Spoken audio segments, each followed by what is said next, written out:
It is another edition of Time About the Movies, and today we're taking a look at the 4 films released on September 18th, 2009, on what was a pretty damn good week for movies.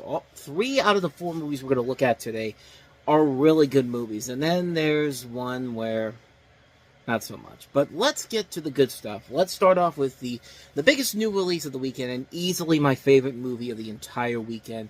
One of the best movies that came out that year, and that is, of course, Phil Lord and Chris Miller's Cloudy with a Chance of Meatballs.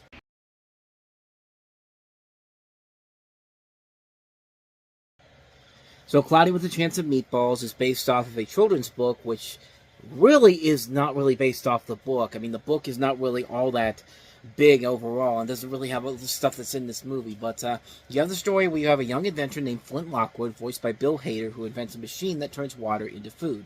And after having it accidentally fly into the sky, the town of Swallow Falls, which is a sardine-filled town, starts to have food falling from the sky, and the mayor of the town, voiced brilliantly well by Bruce Campbell, asks Flint to make more food and make it bigger, leading the town into chaos and creating essentially a disaster movie with food for a kids' film. And you have an all-star cast that also includes Anna Faris, James Caan and Lauren Graham, Andy Samberg, Neil Patrick Harris, Mr. T, and Bobby J. Thompson. I gotta say, man, they did a great job with the casting in this movie. I mean, I couldn't believe how good a lot of the casting was in this movie. Everybody plays their parts very well. The one person that comes out of this movie, and you really think to yourself, wow, I did not think I would ever get a really good, strong performance unlike what we used to see from this guy.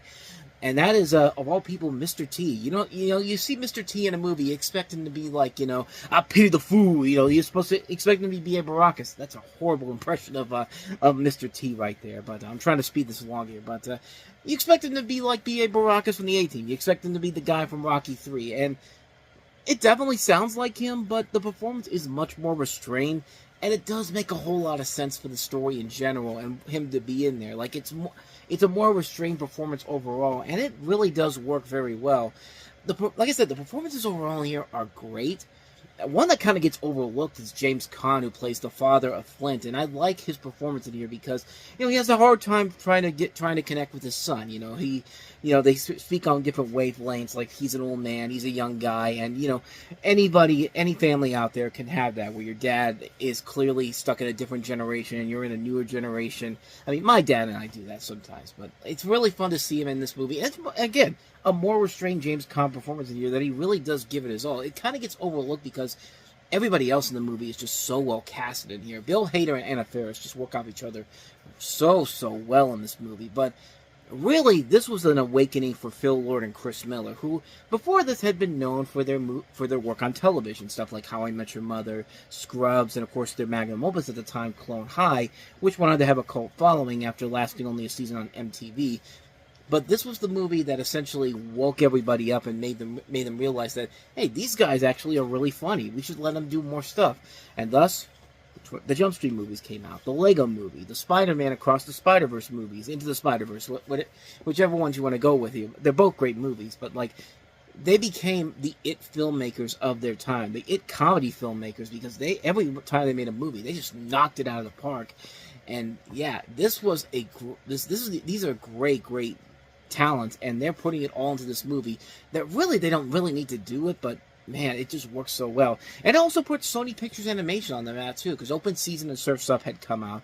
Yeah, Surf's Up got an Oscar nomination for Best Animated Feature, but this was their first massive hit, and proving that they could make it as their own animation studio. And slowly but surely, they started making more and more movies, and most of them were pretty good, with a couple of exceptions: the Smurfs movies, the Emoji Movie, but then they made Arthur Christmas, which was great, and then of course they made the Spider-Man and the Spider-Verse movies. But yeah, you get the idea. But you get the idea that Sony Pictures Animation, this was the movie that really turned them around and made them a force to be reckoned with, to be up there with some of the best animated studios out there. I mean, just not much more I can really say about this movie, because it's just such a funny movie. I laugh every time I see it. I watch it so many times. I've watched it on several occasions over one day. Like, it's that kind of a movie where I just can't help but watch it and just fall in love with it every single time. It's hilarious. It's well done. The animation is great. The comedy is top-notch. This is a great movie. What more do I got to say? Cloudy with a Chance of Meatballs is a terrific film. So that's easily the big hit of the weekend. Now let's get to a film that wasn't quite the big hit overall, but still pretty good. Matt Damon in The Informant.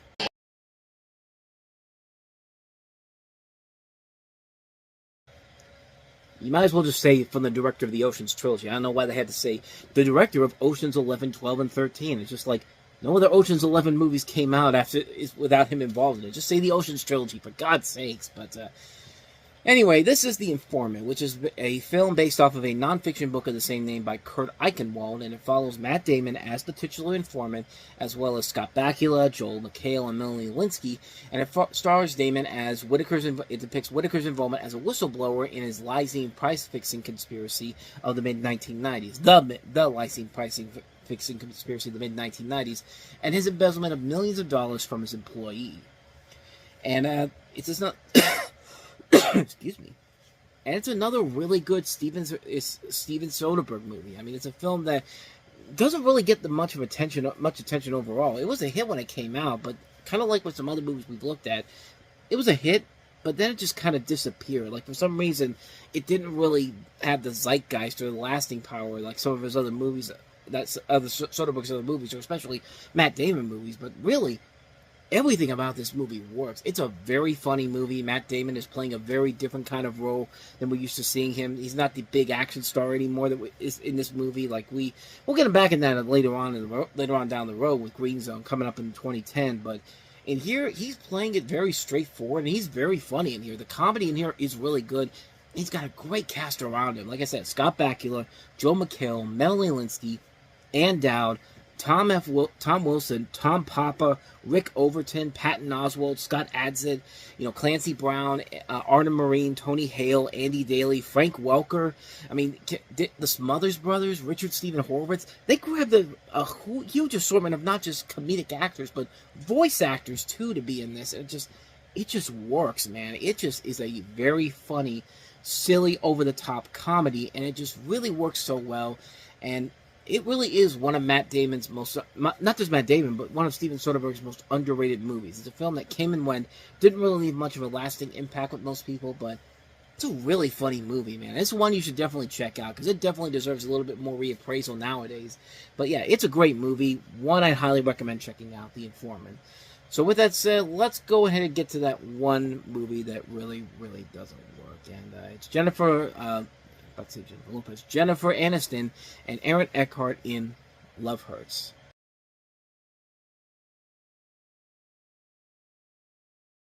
As soon as I stopped recording, I realized I said the wrong title. I said Love Hurts, but no. That's the terrible movie that came out in 2025 as of the time of recording this, but no. As you see, the title is Love Happens. And you know what doesn't happen?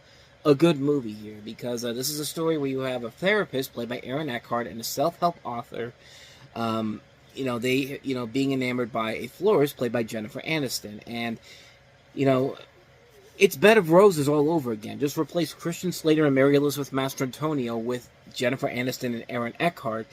And this was a notable movie for Jennifer Aniston, because this was kind of the movie that began her kind of downfall as the leading lady in a movie. Like she was supposed to be the next Julia Roberts, because she left. His Friends had ended. She was just in Bruce Almighty, and then all of a sudden everyone was waiting for her to have that Julia Roberts-esque jump as to like the next big leading female star. And she had successes with stuff like Along Came Polly, and even in movies that weren't box office successes, but were still good movies, like Derailed, what was the other one? Rumor Has It, Friends with Money. And then she started taking these really bad movies, and there were some really bad movies. And one of them we're going to get to next is one of the worst movies I've ever seen in my entire life. We'll get to that one in 2010. But this is a movie where she and Aaron Eckhart are just half-assing it, and it's just not enjoyable whatsoever. And I can't buy the chemistry between the two overall, and it's just such a waste of time and a waste of patience. And like I said, it's literally the same plot as Bed of Roses, except not as sappy as that movie was, because that was a sappy movie. But there's literally nothing of value or anything intelligent or creative to it. And it's funny, because when this movie was coming out, two writers claiming that the film's premise was stolen from them filed a lawsuit, and they wanted $100 million that, they wanted an injunction against its release or to be awarded the film's future profits, which You really thought that this was going to make any money? Uh, I mean, okay, technically it did make it. It did double its budget when you count in worldwide numbers, but you don't remember this movie. I mean, why are you going to sue if they say that you were involved in this movie when everyone's going to look at this and think to themselves, "Wow, this is like Bed of Roses or a million other melodramatic romantic dramas I've seen that just aren't working." This isn't a good movie, man. It's just such a waste of really good talent all across the board here. I mean, not just Aaron Eckhart and Jennifer Aniston, but you have Francis Conroy, Martin Sheen, Judy Greer, Dan Fogler, John Carroll Lynch. Good talent all across the board in this movie. And it's a waste. It's just a complete waste of time and patience and just talent all across the board. It's just like, it's not a good movie, man. Love happens in real life, but not a good movie here. I'll just go with that. But anyway, let's get back to the good movies again. Let's wrap it up with a movie that, how much do I love this next movie?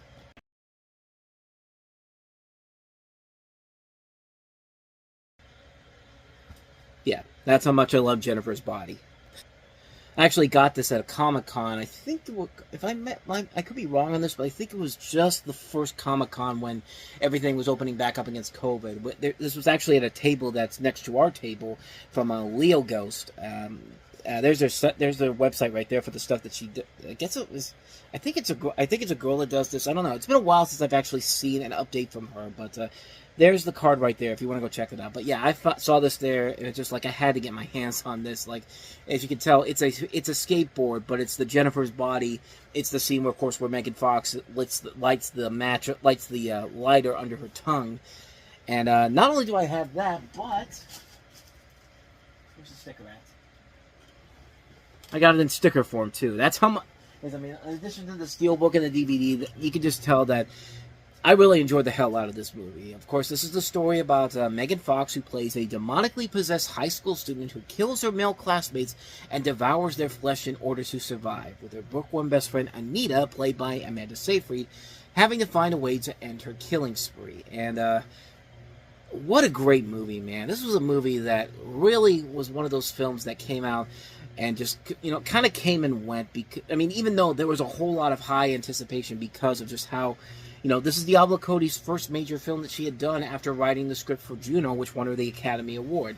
I mean, this was produced by Jason Reitman. This was directed by Karen Kusama, who did Aeon Flux before this, which wasn't a great movie overall, but, this is the same person that also did Girl Fight, too. I mean, this was a good director, and this is just such a fun, silly, over-the-top, very well-done horror comedy that just reminds you so much of the great 80s, 90s horror comedies.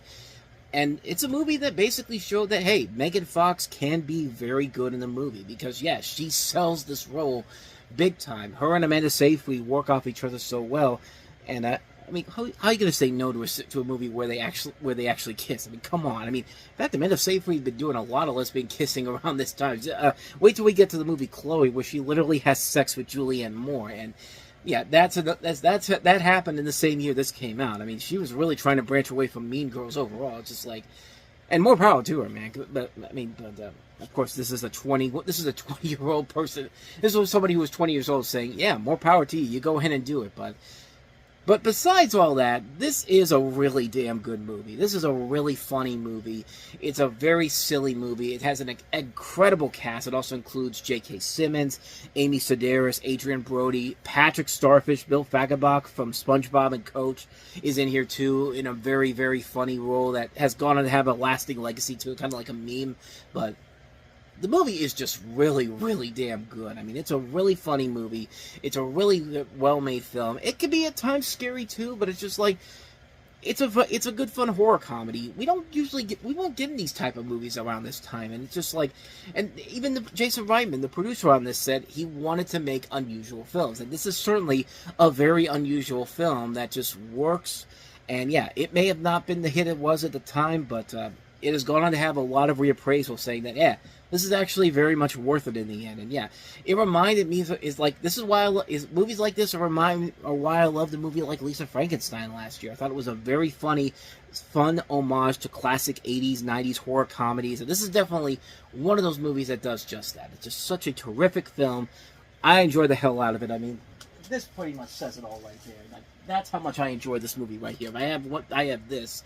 and this as well. But yeah. So yeah, what more can you say, man? Jennifer's Body is pretty friggin' awesome. If you haven't seen it, definitely check it out. It's definitely worth it. And so, on that note, we wrap up another edition of Time About the Movies, and the next time we meet, we'll take a look at the films that wrap up September, including a new film with Bruce Willis from director Jonathan Mustoe, Surrogates. We have the remake of Fame, which was basically made because Glee was becoming a success and Step Up. We have Pandorum, which was a lackluster movie that came and went. We also have Capitalism, a Love Story, the Michael Moore film, and a certain little movie called Paranormal Activity that, at the time, nobody really expected it to be anything that special, but little did we know that that was going to be the next big horror movie that was going to take up the next 6 years' worth of new releases around Halloween. But we'll definitely delve into that, along with the other movies I mentioned, coming up tomorrow on the show, so definitely be on the lookout for that. But with all that said, thank you so much for watching this. I hope you enjoyed it. If you did, please go ahead and hit that playlist on the next page. Check out the previous episode. And also, don't forget to hit the like button, the subscribe button, the notification button, and the bell. That's where you get updates on when new videos, when they come out. And we do post new videos here every day. So with all that said, I am off. I will see you guys next time. And until then, as always, take care.